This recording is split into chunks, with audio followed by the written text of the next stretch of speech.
kabiliwa na baa la njaa na athari zingine za kiangazi. Hata hivyo, serikali imetangaza mikakati ya kuwafikia kwa misaada ili kuwapunguzia dhiki. Naibu wa Rais Rigathi Gachagua amesema miongoni mwa mikakati mingine ni kwamba serikali inakusudia kusambaza maji na chakula kwa wote ambao wanaokabiliwa na baa la njaa. Wakati huo huo, zaidi ya watoto milioni 3 kutoka mataifa wanachama wa muungano wa IGAD, Kenya ikiwemo mwanachama, wanakabiliwa na tishio la kukatiza masomo au hata kuangamia kutokana na njaa. Iwapo hawatafuti maji, wanatafuta chakula cha binadamu na mifugo.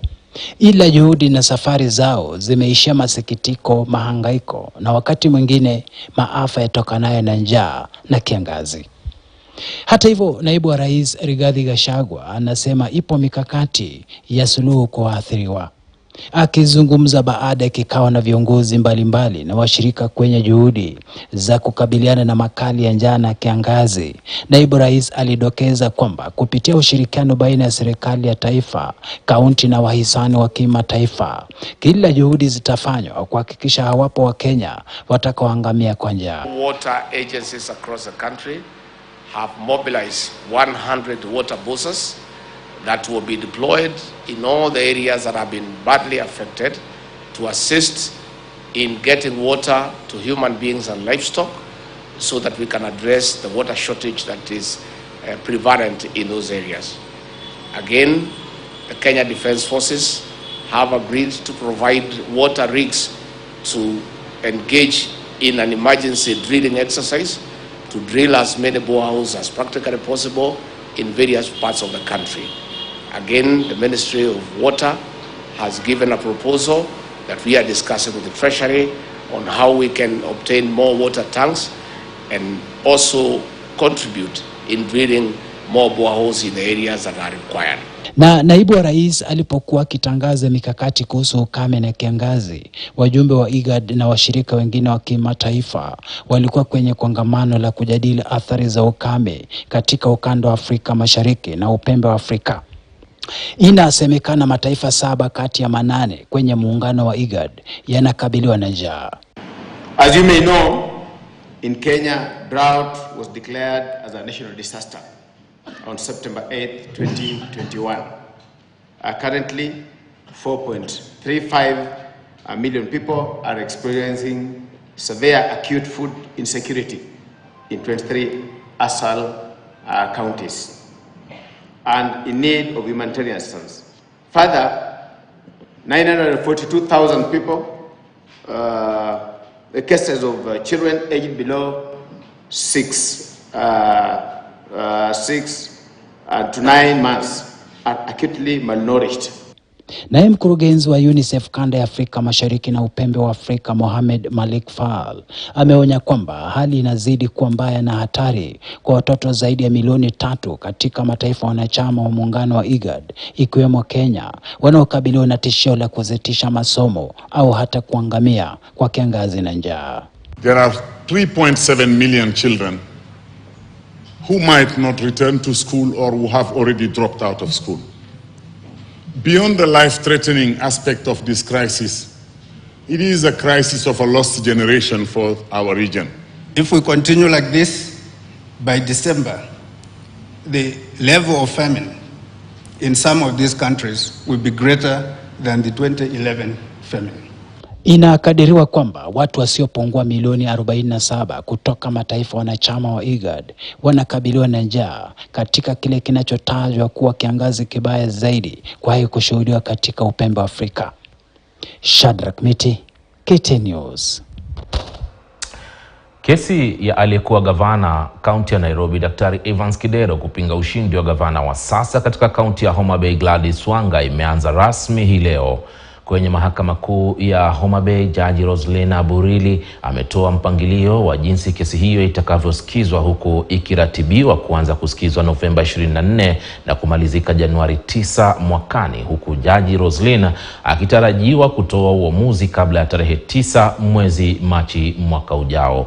Daktari Kidero alifika mahakamani kupinga ushindi wa gavana Wanga baada ya Wanga kutangazwa mshindi kwa kupata kura 244,000 dhidi ya 150,000 alizopata Kidero. Submission. And just a moment before you address the court,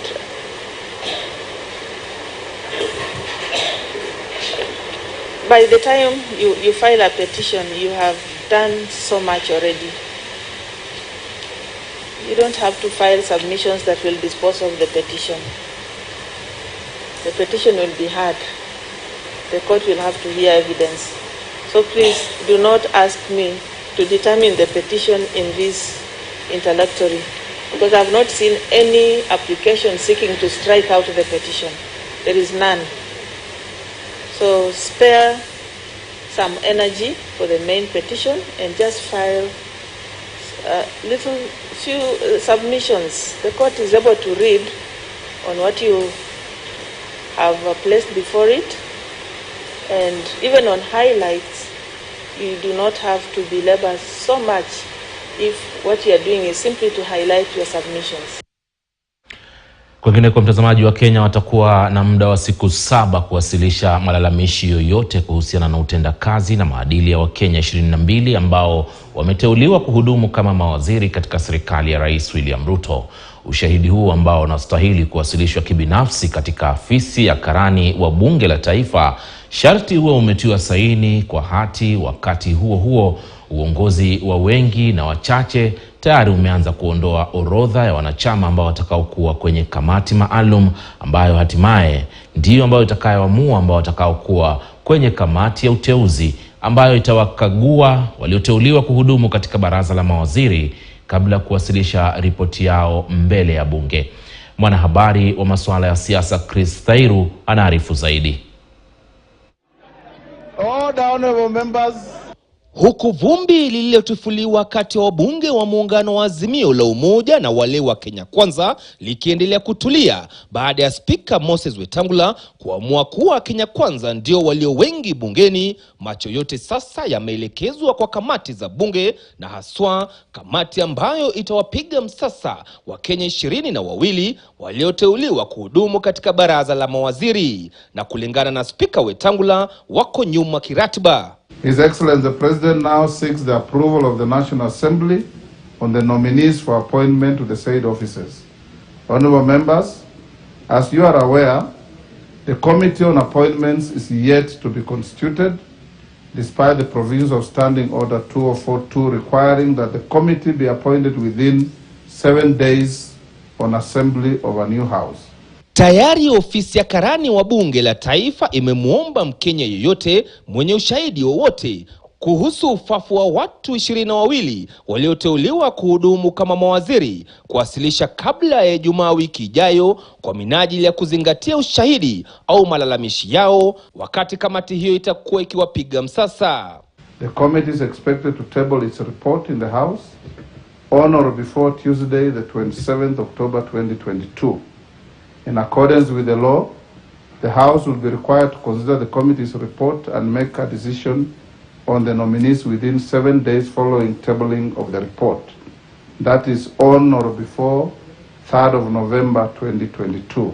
Na kwa kuwa kuna kamati yoyote ambayo imebuniwa kwa sasa, Spika amewapa kiongozi wa wengi Kimani Ichung'wah na kiongozi wa chache Opiyo Wandayi hadi Jumanne wiki ijayo wawe wamewasilisha majina ya wajumbe ambao watahudumu katika kamati hizo. Orodha ya wanachama inatarajiwa kuzingatia jinsia, maeneo na vile vyama vya kisiasa. I will not accept or approve any list of committee membership that does not take into account the interests of independent members and parties other than parliamentary parties, the ones we commonly refer to as small parties.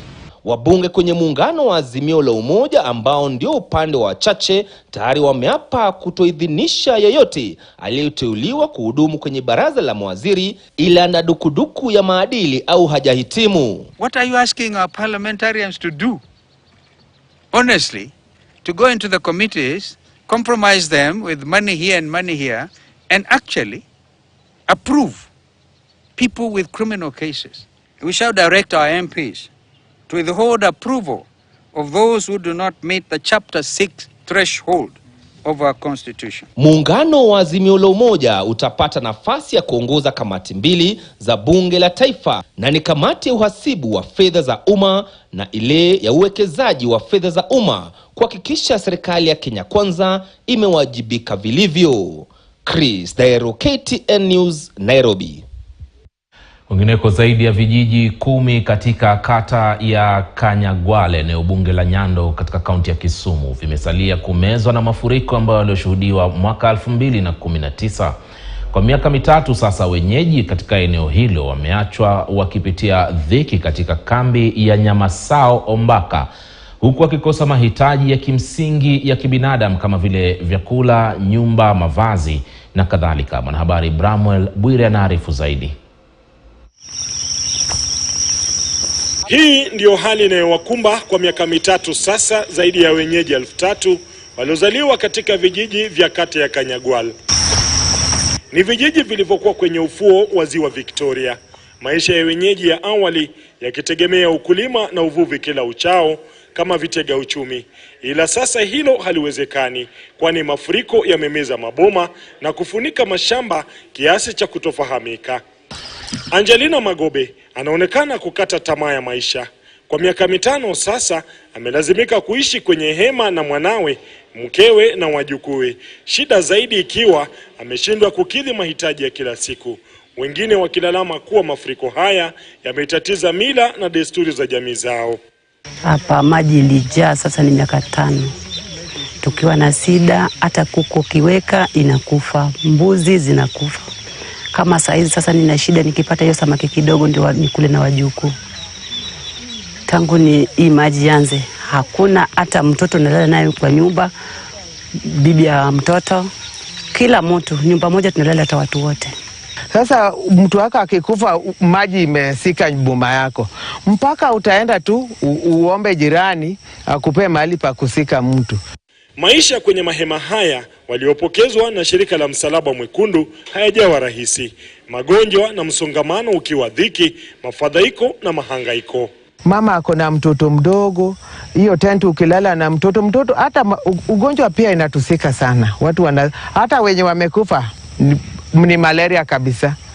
Uwezi fare ya kutoka hapa mpaka Kanyagwale, maji pikipiki wezi ikafika. Pengine uombe boti ende, mgonjwa wezi akatembea. Sasa tafadhali serikali utusaidie.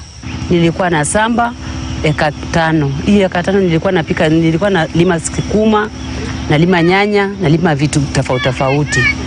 Hii watermelon.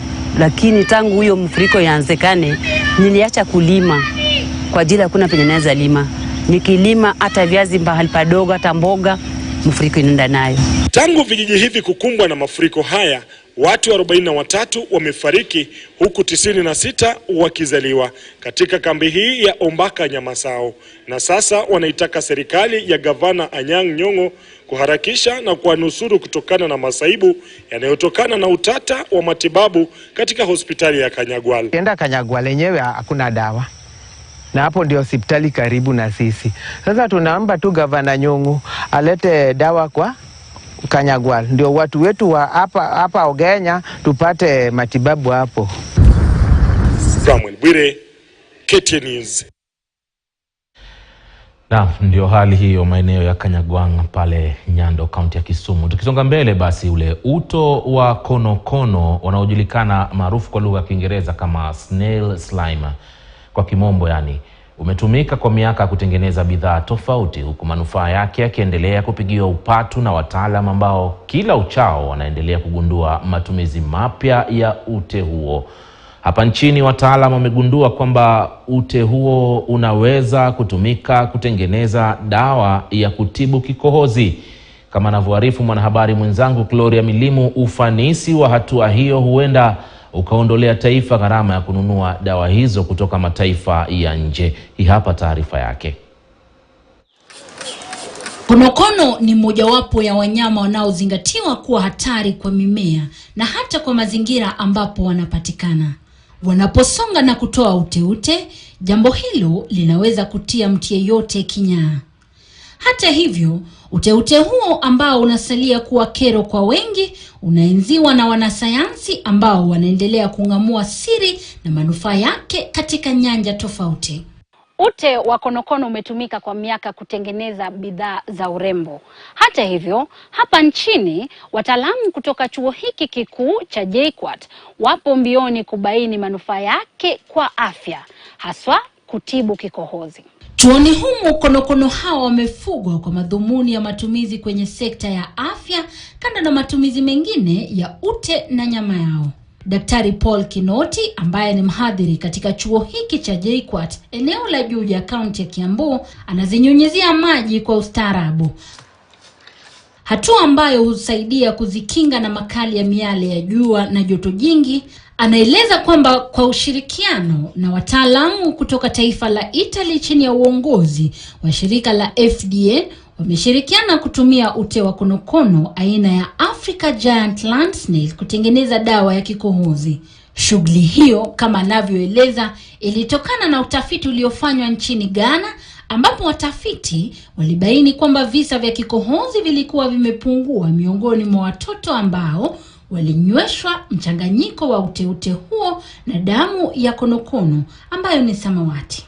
It was later found that use of snail slime can also have an effect on the breathing mechanism, that is the trachea. Uteute huo uchanganywa na mshubiri, yani aloe vera, asali na viungo vingine vya dawa kutengeneza dawa hiyo ya kikohozi ambayo inasubiri kuidhinishwa kwa matumizi. 60% of that cough syrup will constitute what we call the snail slime. 20% of the remaining 40% will be the aloe vera extract, because aloe vera has been used severally to also deal with issues to do with respiratory and ulcers and all that. And finally, 10% of the remaining 20% shall be the honey.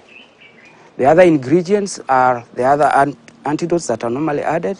Ili kupata uteute huo, Daktari Kinoti anaeleza kwamba kuna mbinu tofauti ambazo hutumika, ikizingatiwa kwamba kwa kawaida konokono anapohisi yupo hatarini, yeye hutoa uteute ambao una uwezo wa kumfanya anate kwenye sehemu alipo. So this is a snail and a group of them, and then you have your container. Then you now just mist it with this citric acid water, ratio 50 grams per 1 liter distilled water, and you just mist it like 10 seconds, and you let it now ooze. Through fractional distillation method, we are able to separate the citric acid from the slime. Baada ya kuvuna uteute wa kutosha, konokono hao huoshwa kwa maji masafi. Mkulima anaweza vuna uteute ule mara 2 kwa siku na mara 4 kwa mwezi, huku baada ya kila shughuli ya uvunaji anapaswa kuipa siku 7 kabla ya kuvuna tena. Uteute huo unaweza hifadhiwa kwenye jokovu au hata kukaushwa ama kuongezewa potassium sorbate ili kuua bakteria mbaya kabla ya kusafirishwa hadi chuo cha JKUAT. Kwa sasa, utafiti huo unatarajiwa kuwa afueni kwenye shughuli ya kutibu kikohozi nchini na hata kuimarisha shughuli ya kutengeneza dawa hiyo nchini ili kukabiliana na gharama kali ambayo huambatanishwa na dawa. Gloria Milimo, KTN News. Taarifa hiyo ya Gloria Milimo, mtazamaji, taarifa ya masuala ya konokono ambao wanaweza saidia katika mambo ya afya, basi natukamilishia taarifa zetu za Dira ya Wiki siku hii ya Ijumaa. Mimi nimekuwa kwa Alimanzu, asante sana kwa kutazama. Kumbuka taarifa zaidi zitakujia kwa lugha ya Kiingereza mwendo wa saa 3 leo usiku. Hadi wakati mwingine, basi endelea kutazama KTN News. Kwaheri kwa sasa.